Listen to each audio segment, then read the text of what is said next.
Hi, everyone. Welcome to episode, big smile there from Omar, 179 of the All Dolphins podcast on this Friday, December 29th, 2023. Before we acknowledge a player with a jersey number corresponding to the episode number, I'm going to give a shout out to my mom celebrating her 92nd birthday today.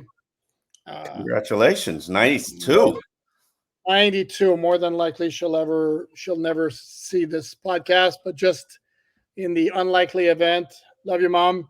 Uh, where I got a lot of my personality traits. So address all complaints to Poupar Nicole PO Box.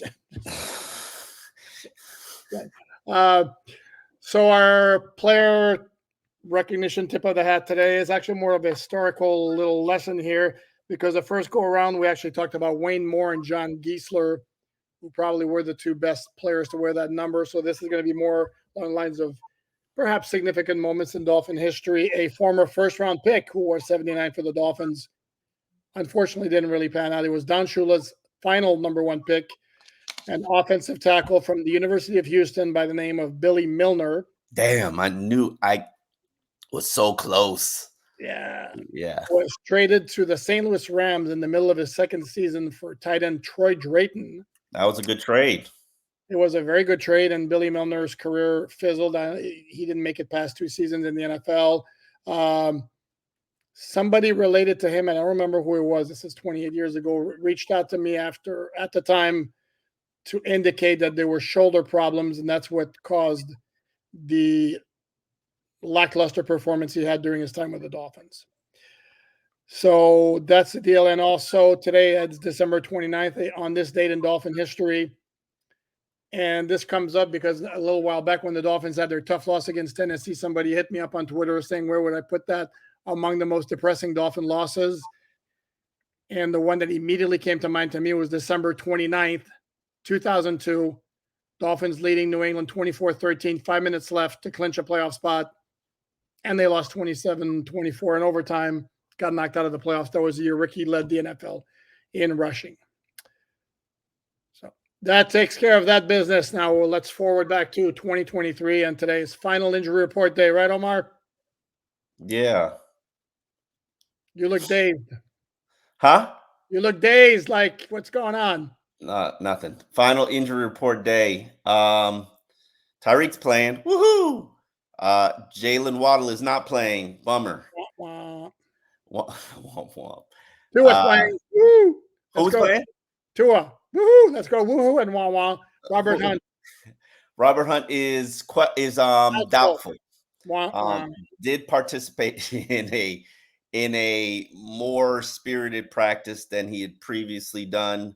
My thought was that he might be activated but not playing. No clue what he looked like today, but obviously he's not ready for that. Maybe he ramps it up a little bit more in the season finale. So for the Bills, I think at this point we should set the goal to have Robert Hunt back for the playoffs whenever that round starts. And it would certainly benefit the Dolphins to win against Buffalo so that you increase the chances of getting that first round bye. Another guy who is listed as questionable and has been listed as questionable for quite a couple weeks, at least 2-3, is Javon Holland. He ramped it up, He's always been questionable. Nah, he might have been dropped to doubtful one time. Dude, don't you look it up. It's not I have the sheets right in front of me. And again, maybe I'll be able to read them this time. Listen. 1, 2, 3, 4, fifth straight week is questionable. He might have been downgraded on Saturday on one of those weeks. No, because I print out on Saturday when there are downgrades. Okay. I think he plays. I think that he possibly returns to the lineup. And it's been a month with his MCL sprains, which have been 2. He's being very cautious about how he brings himself back and how much he pushes himself. And Mike McDaniels, basically, I don't trust him. So it's looking like he's closer to the lineup. Either he's in the lineup this week, replacing Brandon Jones, or he's in the lineup next week. Agreed. I don't have anything of major significance. But it just goes to show you that, again, this is 5 weeks in a row he's been questionable, and he hasn't played yet. So honestly, I don't know. I'm 50-50 on that one. Then we're kind of burying the lead here on the injury report, and that's because, in case you haven't heard yet, there's a new name on it, and that's Jalen Ramsey, who hasn't been on the injury report. I can't recall the last time, and no, I'm not going to go through the papers, but it's been a while. He was on it early on in his return with a knee. He was on it. Now he was correct. always It's automatic when you're coming back from IR, but I'm saying once he returned to the lineup, I don't know if he's ever been on it. Now he's popped up on Friday with the knee, listed as questionable, and look, we don't know what happened. The fact that he's popping up on Friday, usually that suggests something happened in practice. And we also don't know the severity of the injury. We don't know which knee. We don't know which knee. It would have to be something catastrophic for them to immediately rule him out if he pops up on the last day. So I think it's safe to put him as questionable. You find out whether or not there's swelling tomorrow. correct. That kind of it indicates and updates where he is. You just never know. He's not the only cornerback. Xavier Howard's questionable with the hip and a thumb. He's played with the thumb all year. Whether or not it got worse or better or re-aggravated, I don't know, but he's had a thumb injury all year.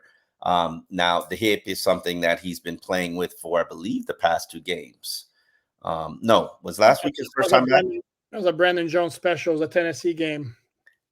Oh, wow. A Brandon Jones special. So yes, he's played. That's 2 guys he's wiped out. No, he's played 1 game. So he sat out the Jets game and then returned against Dallas. But you don't know. We don't know the status of both cornerbacks. Obviously, they're going to be needed this week against Zay Flowers and Odell Beckham, who is the primary weapons for Lamar Jackson. So we will find out. We will definitely find out what's going on. But if they are not able to play, then Eli Apple and Nick Needham will have to step up and have a heavier workload. The Dolphins absolutely will need him, right? Sorry, superstar. Right, Omar, superstar. Yeah, superstar. He hasn't made a superstar play yet, but yeah. And the thing with Jalen Ramsey, and this is where on Saturday in afternoon, more often than not around the 4:00 hour, this is where the Dolphins will announce their moves, their elevations from the practice squad, as well as whether there are any injury updates on Saturday with players being downgraded. This is one of those we don't want to see anything of that nature on Saturday. But again, depending on the nature of what's going on with Ramsey, it's possible that he'll get more tests done tomorrow. Hopefully they don't even need any tests, and he's perfectly fine. They're just putting him there to be thorough. But if there's something were to happen, and if there was something of any kind of significance, that's the process that would happen there. So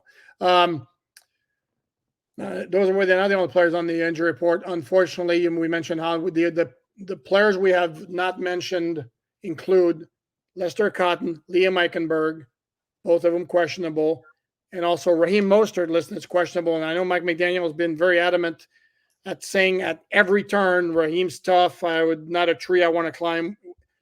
However, he's been on the injury report every week, missed practice time every week, but usually never gets a game status designation. This time he's listed as questionable.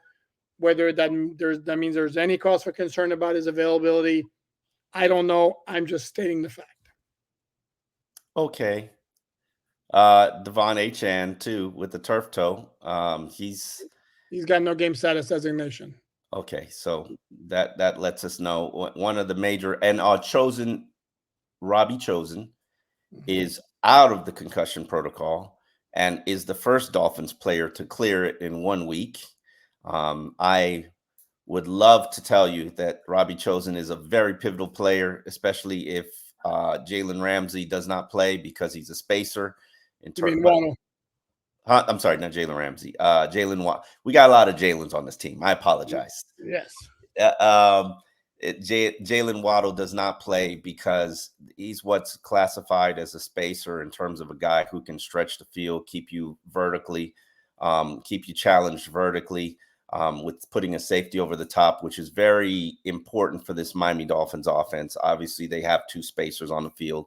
I'm not saying that he's going to play every play. I'm not saying he's going to play a significant amount of plays, but the last time that they played without Jalen Waddle was the Denver game. And even though how'd that work out for them? Oh, sorry. Wait. 70 points, 70 burger. Even though Robbie Chosen played a lot of the snaps late in game, he did do a lot of packages early in that game as well. And that's just because that's part of their base stuff. There are certain looks that they have that basically they need that threat of speed. And do you want Robbie Chosen out there running those deep routes, or do you want Braxton Berrios or River Craycraft or Cedric Wilson or Chase Claypool? So come on now. What do you mean? Come on now. Well, obviously you want Chosen for the deep routes. Oh, you want him now. Now you want to disrespect him every week. Say he's going to be cut every week. He's still here. Okay, but here's the thing, though. Let's not, as you like to say, let's not pretend he runs the same variety of routes as Jalen Waddle, because Jalen Waddle, in addition to being able to go over the top, also does a lot of good work underneath. So when Robbie just got that concussion, he wasn't running an underneath route? Put some respect on that man's name. That was a 29-yard catch. It was down the field. It was down the field. But it was an underneath route, a drag across the middle of the field. Yes, it was.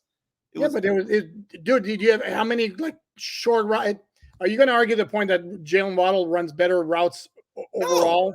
No, but don't act like Robbie's running one route. Don't act like that. They're not the same receiver. And for anybody who would poo-poo the loss of Jalen Waddle, two things I want to say. One, again, let's not forget he had 11 catches for 170 yards against the Ravens, and 2 touchdowns, including the game winner against the Ravens last year. And it was him and Tyreek who just gave the Ravens secondary nightmares the entire day. And the Dolphins obviously can't duplicate that. However, this is not to suggest they can't have success. Throwing the ball against please explain to me why we're talking about this week's game, not last game. And you want to consistently throughout the week keep bringing up this magical performance that they had. That game is so old. Why do we need to bring it up? It's not even the same Ravens defense. I completely agree with you there. However, history, how does a saying go? That history is the best predictor of the future. And here's the other thing too is, you tell me how is that now more relevant than trying to guess, first of all, exactly what game plan is each team going to have? Because guess what? We're not inside those meeting rooms. They're not telling us. Okay.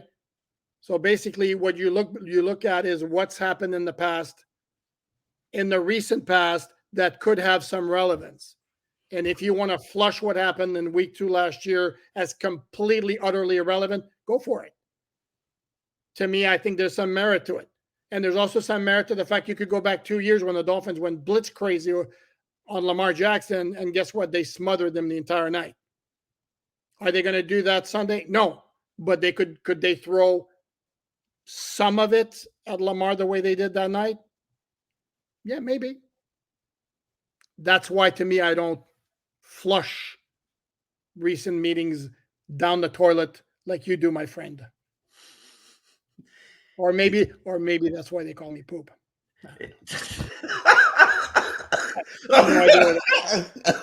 Wow. That was classic. Thank you. I have no idea what that means, but it sounded funny. It's irrelevant. It's irrelevant. Like it's not gonna, if anything, all that performance does is get used by Harbaugh for motivation all week. Like, you don't think the number 1 seed is enough for motivation, really? No. You always gotta. This enemy did this to you. Look what they did to you last year. Look how they embarrassed you. And I've heard that the Ravens used that game as a catalyst last season. We had discussed that on Hard Knocks with our boy, what is it, Tony? On Behind Enemy Lines. We discussed it on Behind It. Todd, I'm sorry. What are you shaking your head in shame for? You called him Tony. I apologize. Todd Karpovich. Behind Enemy Lines. Sports.com. Behind Enemy Lines. Good episode. Always important to get to know your opponent by watching that episode. I'll be retweeting it later on this weekend. So I don't. Please tell me how that game is relevant. Why you keep bringing it I up? just told you, Jesus. I mean, holy Okay, well, moly. yeah, they're not going to be blitzing. Watson, say what? They're not going to be blitzing. Come on. I think that they'll throw a bit blitz in there. Vic Fangio sounded terrified of Lamar Jackson this week. Of course, I'm not allowed to bring this up because it's irrelevant, but I will tell everybody else and not you. Hold on, wait. How do I do it? There we go. Lamar Jackson had a 79-yard touchdown run against the Dolphins in last year's game, but that doesn't matter because it's a new year. Oh my God, Lamar runs for touchdowns? Whoa, I didn't know that.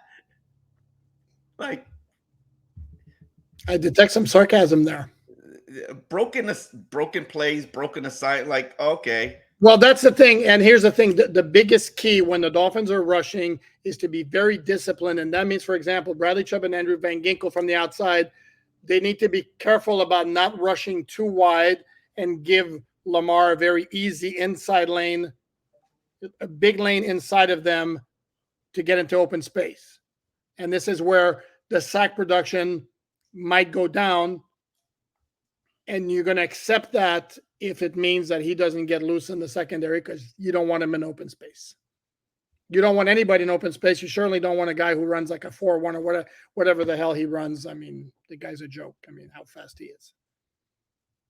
Is that relevant? No, it's relevant. I mean, okay, well, let me make sure. I didn't know that. I didn't know I needed to review last year's game for me to actually know that Lamar is dangerous in space. And you don't need to over pursue your rush lane. What a surprise. Like, shocker there. Oh, you want to play that game. Okay. It's you keep bringing up like every minute. It's like, oh, bring up last year's game. Bring up last year's game. Let me write about last year's game. Okay. Last year's game. It's cute. You won a game. Okay. It was the beginning of Tua's phenomenal era. Like, okay, let's turn the page. Let's actually get to let's be phenomenal now. Turn the page. In that case, let's go ahead and talk about the offensive line because we haven't done it in a while. well, we do have some injuries on the offensive line. Spoke to Austin Jackson. That was a joke. No, let's not talk about the offensive line. You don't want to look at the disrespect here. Everybody is hurt. It's intended for you, not for the offensive line. Because yes, I do respect the offensive line, unlike some of the comments suggested. Yes, I do respect it. Everybody on that unit is hurt. More than half of them are on their injury report. And you just, oh, well, they'll be okay. They'll figure it out. Jones is not on the injury report, so there. You've watched him walk.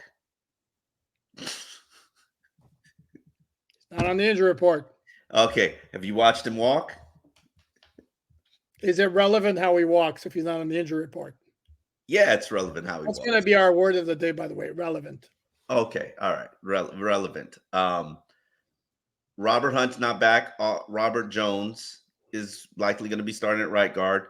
Lester Cotton with the hip injury, even though Poupart doesn't want to talk about the offensive line, he is questionable for the game. Teron doesn't have a questionable status, does he? Or he does clear? Not. Yeah. Teron's ready to rock. And Austin Jackson is questionable with his oblique injury. He said that he thinks he's ready. He's going to give it a go. He's ready to go, ready to play.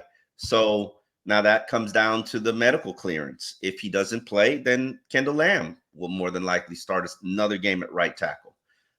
But I do believe that Austin Jackson is going to get in there and going to get some work.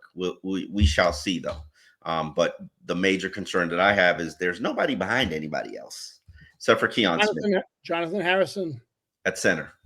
Okay. Yeah, and then you can, if need be, in a break glass in case of emergency, you can swing out Liam back to guard and put Jonathan Harrison because he looks physically ready to play. Who, Jonathan Harris? Yeah, like damn, does he look physically ready to play? Yeah. Okay, but can he make the line calls? Does he have chemistry with Tua? All that kind of good stuff. Chemistry, snap him the ball correctly. I mean, the chemistry, really? Well, you act like we snapped the ball correctly over here in Miami, and it's never an issue. It's only been an issue in like 5 games this season. That's fine, but chemistry between a center and a quarterback, just get him the ball when you're snapping. That's your chemistry. I mean, it's not like a quarterback receiver where you get a feel for how the guy runs his route and the You got to receiver. know how Tua wants his ball. Okay, you got to know. Does he want a hard snap? Does he want a fast snap with a little soft insertion? You got to know. You got to know these things. Did you just say he's got to know how Tua wants his balls? Really? Is that what he said? And soft insertion. Yes, I did. Listen, get your mind out the gutter. Get focused. That reminds me of the SNL skit with the sweaty balls, but don't mind me. Let's talk about receivers since you want to ignore the line and their issues, because you always ignore the line and their issues because they don't matter to you. They only matter to me. No, it's not that they don't matter to me. It's like, what are we going to say right now that we haven't said for the past 4 days already? It's like they're going. AllDolphins.com. I've got a column up giving the offensive line the respect that they are due, that Poupard absolutely just ignores and thinks is not important, that the unit that's held the season all together, giving them their props. They're fifth in rushing this season. They have allowed the second fewest pressures all season, and they've allowed the third fewest sacks all season. And they have a 2,000-yard rushing attack with a running back who's got 21 touchdowns this season. And they're doing it with their 11th offensive line combination. Let's give them the respect that they're due, folks. Absolutely. Hat tip, even with all those numbers, without any kind of context whatsoever, but absolutely deserve a hat tip. What kind of context do you have put fighting words into this situation? Again, what kind of context do you need to water down what the offensive line has produced? Same conversation again. What is this context? Scheme, play calling, scheme matters. It makes a difference. Let's not pretend like this is. And I think you may have had the audacity, and no offense to the guys who have done it before, because yes, they do deserve a hat tip, but you're calling him better than the 2016 offensive line. I mean, hold up, brother. Hold up. And don't throw stats at me, because no. If it were you would be throwing stats at me all day because they're stats without context. For example, the play calling was completely different. Number one, this was not a quick strike or quick passing game you had in 2016. Did you have a quarterback who could get rid of the ball quickly in 2016? Was Ryan Tannehill really good at getting the ball quick? I'm breathing right now and trying to calm myself down. Deep sigh. Deep breath in. Exhale. Breath out. Omar, practice. Go ahead. Because you've just disrespected. Listen, I have a lot of respect for the Unicorns. They were a phenomenal line in 2016. Catalyst that led the Dolphins to a 10-6 season. Jay Ajayi, even though he annoyed the crap out of Adam Gase, and Adam Gase absolutely despised him. Jay Ajayi was a Pro Bowl. And fun fact, had the British accent that kept coming in and out. That is true. Hey, he's a Brit. He's allowed to have his accent. He was a Brit who also spent a lot of time in Texas, and he would go from Texas twang to British whenever the situation called for it. Oops, did I say that out loud? Yes, he did. Go ahead. Listen, let the man have whatever accent he wants. He has a country British accent. It is what it is. That line ran for 1,824 yards, averaged 4.5. You're doing it again. Go ahead. No. You cannot throw stats at me, and then you've thrown stats at me all season, and then when I throw stats back at you, you're like, "Oh, don't bring up stats. Don't bring my stats have context." What context am I missing? That they ran the ball ridiculously well this season? It's first of all, it's a different kind of running game that they have.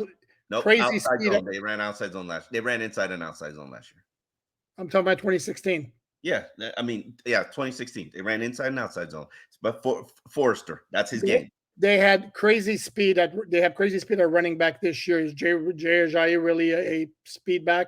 They also did not have the threat at wide receiver like they had last year. Their passing game was solid, nothing special.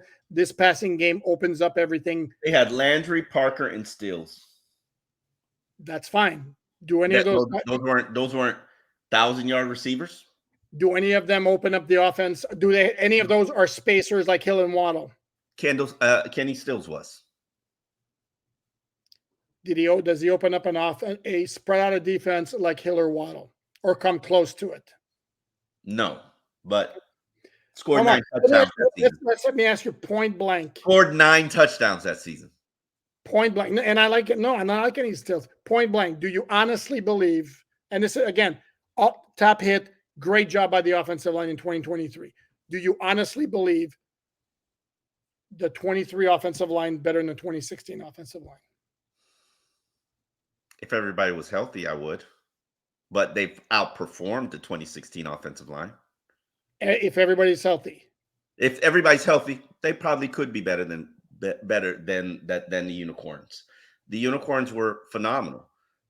They were part of the catalyst, that 29 sacks that season. And we know Tannehill loved to take him a sack.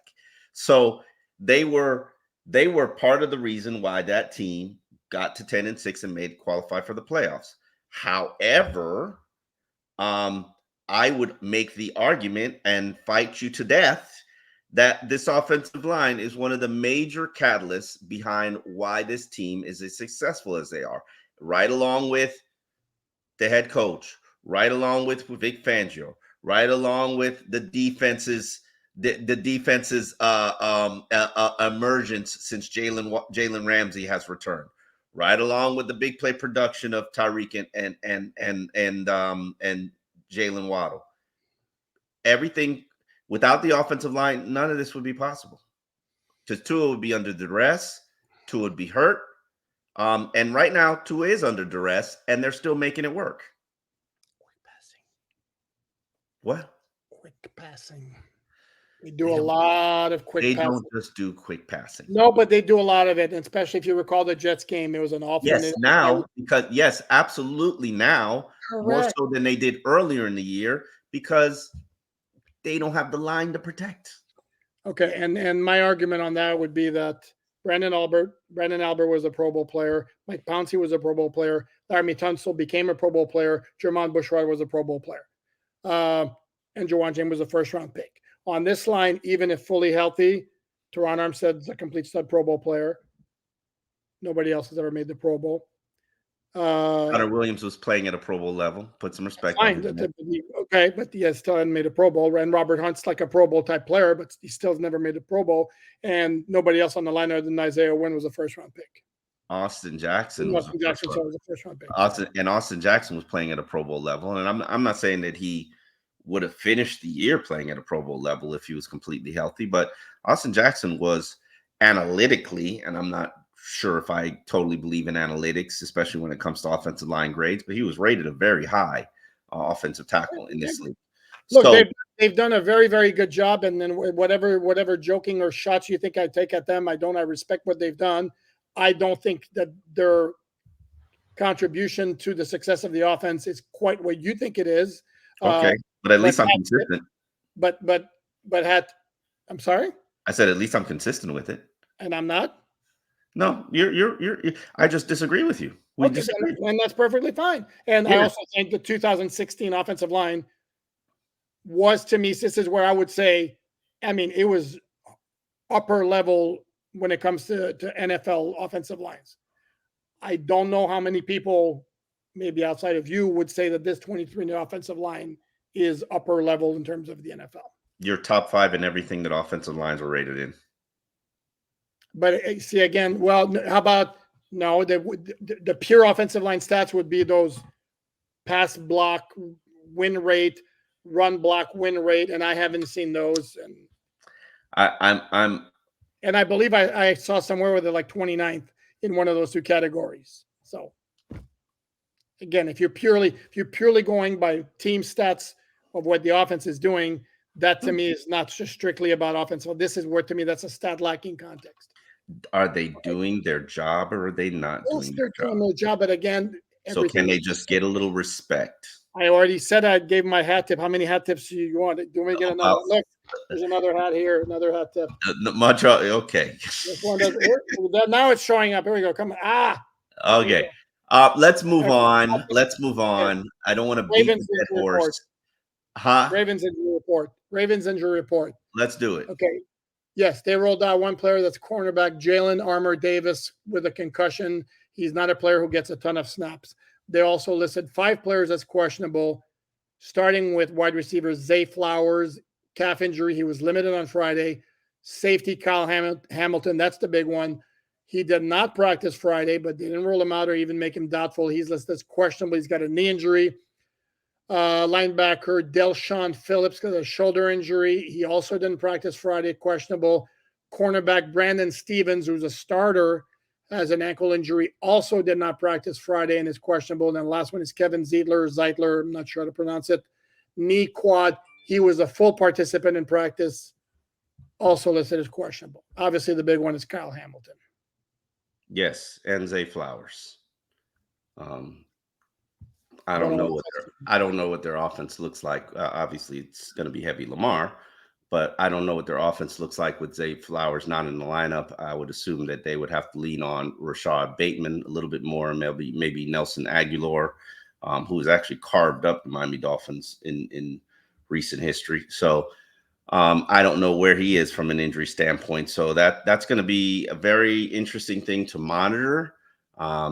Zay Flowers is without a doubt a major concern, especially if you have injured cornerbacks, because he's got that kind of Tyreek Hill speed and stop-start quickness to him. It'll be interesting to see how the Dolphins perform against this Ravens team that is not only number one in scoring defense, number one in turnovers, and number one in sacks production. So this is without a doubt the toughest defense that the Miami Dolphins will face all season, and they've got to have a phenomenal game plan. What? No, I was going to point out also that their best pass rusher is a defensive tackle. That's Justin Madubuike, who's got, I want to say, a dozen sacks. So that's going to be some heavy work for your interior offensive lineman, Liam, right guard Robert Jones, who's a better run blocker than he is a pass protector, and that's the guy. And then Jadeveon Clowney also has had a little bit of a career resurgence with the Ravens, had a really, really good year. And our good friend Kyle Van Noy, who will be rushing from the outside. He usually comes in from the right side of the offensive line, which means either Austin Jackson or Kendall Lamb will be charged with stopping and defending our good friend. Your good friend. I don't think he was a good friend to anybody in the media. Yes, Kyle Van Noy. Let's hope he does not have a good game. Let's talk about this receiver unit and how do they compensate for the absence of Jalen Waddle. Now, we know they lit up the Broncos with 70 points in the game that Jalen Waddle was absent, but each of these wide receivers have different skill sets and will be asked to do more. I am quite surprised that Cedric Wilson has had the emergence that he's had this season, and props to him for really showing up and showing out. He's playing over Chase Claypool because he's outperforming him on a weekly basis in practice. But today, Mike McDaniel talked about, hey, Chase Claypool is practicing well, and we might have to lean more on some of those packages, blah, blah, blah, blah, blah. Do you think that Chase Claypool plays an elevated role with Jalen Waddle out, or do you see this being a Cedric Wilson game with a little sprinkling in here and there of Chosen? Not a ton of Chosen. I mean, I'm looking at the game book here from the Denver game. Mm-hmm. Tua threw 309 yards that day, 157 to Tyreek, 60 to Raheem Mostert, 30 to Devon Achane. So you're looking for the backs to get more heavily involved in the pass. Yeah, and I think Durham, after the game he had last week, I think he could become a regular in the passing game. and then maybe Barrios. I mean, but it's still going to be Tyreek centric. Let's not kid ourselves. I mean, that's the Dolphins' See, bread and butter. especially if you have, you know how Harbaugh's style is. It's a in your face, punch you in the mouth. If I'm Harbaugh, I'm bracketing Tyreek and giving everybody else one-on-one coverage and letting you beat me.